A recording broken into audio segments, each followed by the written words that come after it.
최근 카카오가 고유 아이디 정보가 6만 5천 건 넘게 외부에 노출돼서 개인정보 유출 사고로 하루가 멀다 하고 언론에 이슈가 되고 있는데요. 오늘 송크지가 이 카카오 사건에 대해서 여러분들에게 조금 설명을 해드리고, 이 사건 같은 경우에 10년도 더 전에 예견된 사건이라고 볼 수가 있는데, 왜 그런지에 대해서 송크지의 경험과 함께 여러분들께 설명을 드릴 수 있도록 하겠습니다. 이 카카오 사태에 대해서 여러분들께 설명을 드리면서 카카오톡에서 개인정보를 유출을 최소화할 수 있는 방법을 여러분들께 곁들여서 설명을 해드리고자 하니까, 오늘 영상을 놓치지 않도록 처음부터 끝까지 꼼꼼히 시청해 주시고, 여러분들의 소중한 개인정보가 지켜질 수 있도록 여러분들께서도 동참해 주시면 좋을 것 같습니다.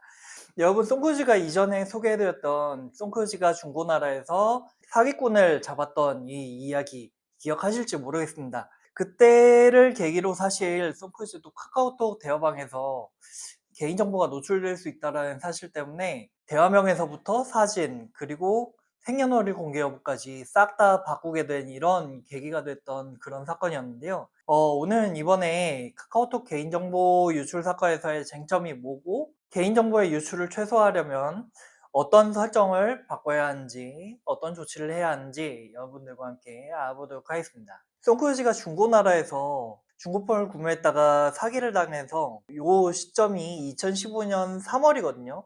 송크지가 이 날짜까지 정확하게 기억하는 게 정말 잊을 수 없는 게 3월 1일 3.1절 공휴일이었어요. 사용하던 핸드폰이 액정이 망가지는 바람에 비용 조금 아끼려고 중고폰을 구매를 했다가 침투폰을 잘못 구매해가지고 이 판매자가 바로 잠수를 타버렸어요.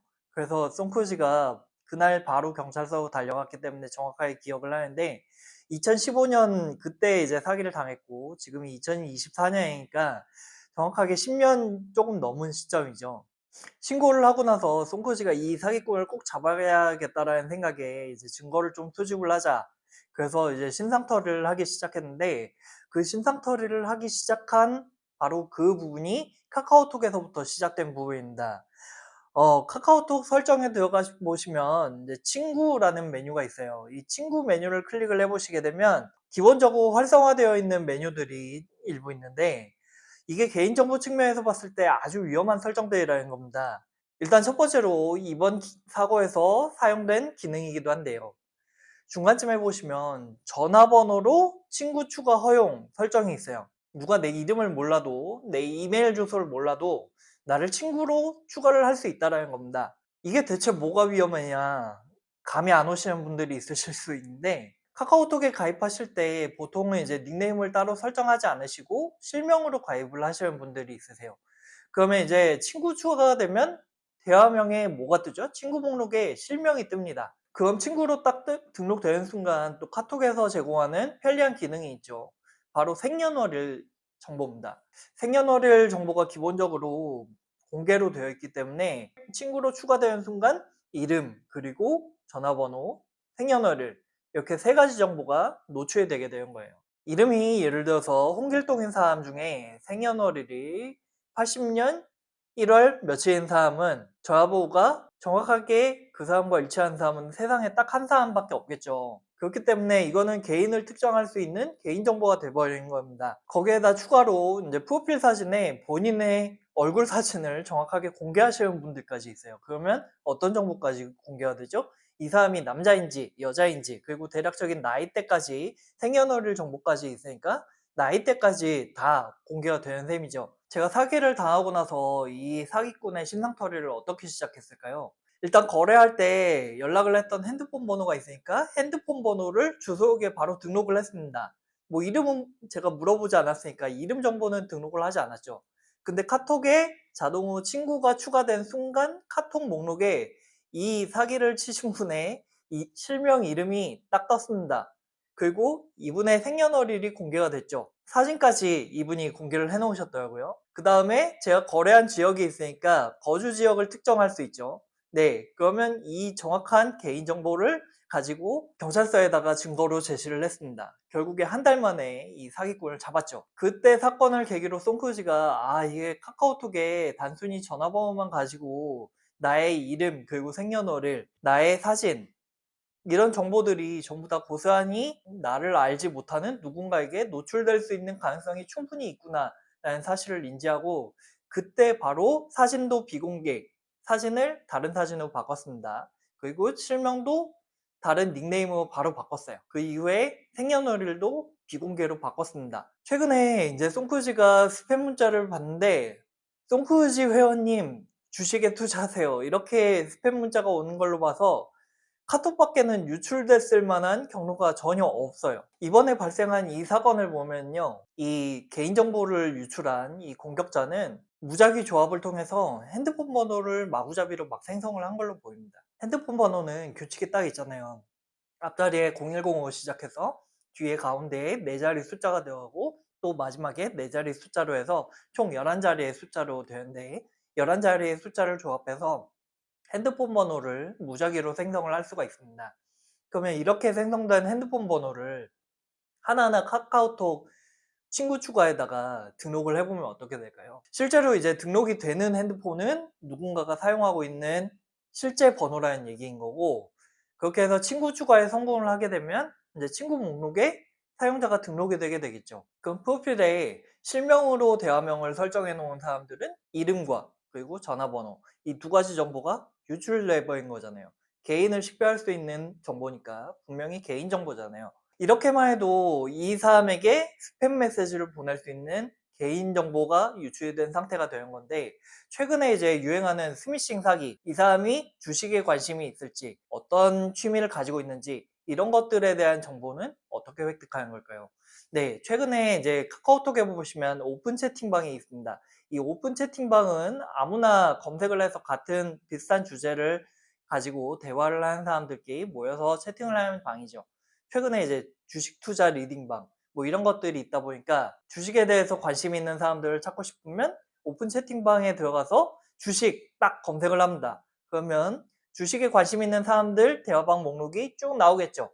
그러면 작게는 수십 명에서 수백 명까지 참여하고 있는 오픈 채팅방 리스트가 나옵니다. 이 오픈 채팅방에 딱 입장을 하면 그 안에 있는 참가자들 목록이 있을 거잖아요.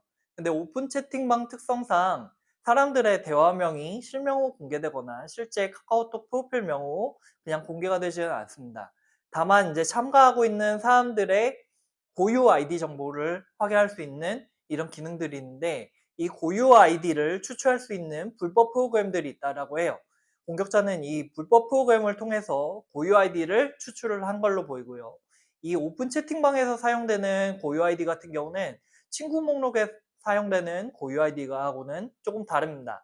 다만 이제 그 생성 규칙 자체가 단순하기 때문에 이거를 유추할 수 있는 방법이 있어요. 사전에 확보한 친구 목록에 있는 이 고유 아이디, 그리고 오픈 채팅방을 통해서 주식에 관심이 있는 사람들의 고유 아이디, 요 정보를 매칭하면 어떻게 될까요? 사람 이름과 연락처와 고유 아이디 정보, 그리고 주식에 관심이 있는 사람들이 누군지 이 고유 아이디 정보를 매칭을 했잖아요. 주식에 관심이 있는, 이름을 정확하게 알고 있는, 그리고 전화번호를 확보하고 있는 정확한 개인정보가 되는 거잖아요.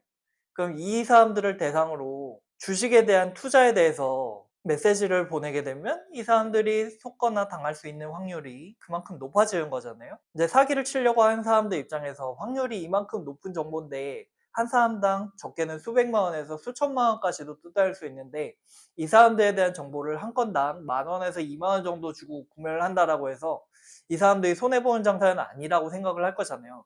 그러니까 당연히 이런 대량 정보가 있다라고 하면 이런 사기꾼들이 구매를 하게 된 겁니다. 이렇게 해서 여러분들의 이번 개인정보가 유출이 됐다라고 볼 수가 있는 건데, 이번 개인정보보호위원회에서 카카오에서 이러한 개인정보 유출로 인해서 과징금을 엄청나게 부과했는데, 카카오는 이 고유 아이디 유출만 가지고는 개인을 식별할 수 있는 정보가 아니기 때문에 개인정보 유출이 아니다라고 버티고 있는 상황이라고 합니다. 이 고유 아이디를 추출할 수 있는 불법 프로그램 같은 경우에 이미 2023년도에 만들어졌다는 사실도 알려져 있는 것 같은데요. 이런 사실을 카카오가 인지하고 있었다라고 하면 이제 카카오톡에서 전화번호를 통해서 친구를 추가할 수 있는 그런 옵션을 기본으로 활성화되어 있는 옵션이 아니라 최소한으로 사용자가 활성화를 해야만 이게 설정이 되도록 하는 옵션으로 이렇게 변경을 했어야 되는 게 맞는 조치가 아닐까 송크루지가 이렇게 한번 생각을 해봤습니다. 개인정보보호법에서 보면 개인을 식별할 수 있는 고유의 정보뿐만 아니라 다른 정보와 매칭해서 개인을 식별할 수 있는 모든 정보를 개인정보로 규정하고 있는데요. 송크루지가 최근에 송크루지 회원님 주식에 투자하세요라고 이렇게 아예 대화명까지 다 포함해서 스팸 문자를 하루에 대여섯 통씩 받고 있는데, 이걸 보면 송크루지의 개인정보도 이번 사태를 통해서 굉장히 많은 곳에 팔린 것 같습니다. 만약에 10년 전에 송크루지가 이런 사기 사건을 경험해서 제 닉네임이나 이런 것들을 다 바꾸고 그리고 생년월일 정보나 이런 것들을 비공개로 전환하지 않았다면 이번 사태를 통해서 굉장히 많은 제 개인정보가 시장에 많이 노출이 됐을 것 같아요. 오늘 송크루지가 여러분들께 제 개인의 경험과 비교를 해서 이번 카카오톡 사태에 대해서 여러분들께 설명드렸는데 어떠셨나요? 조금 두서없이 설명을 드리긴 했지만 제가 설명드렸던 부분에 여러분들께서 어떤 조치를 하셔야 되는지에 대해서는 좀 포함이 되어 있었던 것 같습니다. 그럼에도 불구하고 어떤 조치를 해야 되는지 정확하게 모르겠다라고 생각되시는 분들이 있을 것 같아서 여러분들께서 개인정보 노출을 최소화하기 위해서 카카오톡에서 설정하셔야 되는 부분들에 대해서는 쇼츠로 조금 더 짧고 분명하게 별도로 정리해서 올려드리도록 하겠습니다. 겸손크루즈는 다음 주에도 일상 속에서 돈과 노력을 절약할 수 있는 또 다른 에피소드 여러분들께 돌아오도록 하겠습니다. 언제나 그렇듯이 여러분들의 소소한 구독과 좋아요가 구두쇠 유튜버에게는 다음 에피소드를 이어갈 수 있는 큰 힘이 된다는 사실 여러분들께서 기억해 주셨으면 좋겠고요.